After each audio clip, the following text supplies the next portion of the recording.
And one of the things I'm doing, because I've been preaching diversification this year. When we're going through a little slow time in restoration, it's time to diversify. Plumbing is a big thing for restorers to add to their to Hmm. their revenue stream, and one of the things that I'm working on with Jeremy Neal out of the Panhandle here in Florida is a program to where restorers can actually add roofing to their revenue stream without having to start a roofing company. Uh, And so we have a network of installers, roofers, roofing companies that actually do the work.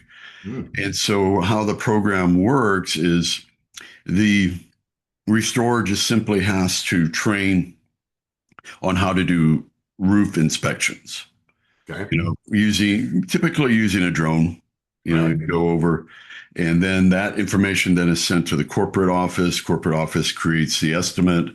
And so and then there's a revenue, a profit split with the restoration company. So you get a majority of the profit without having to do the work.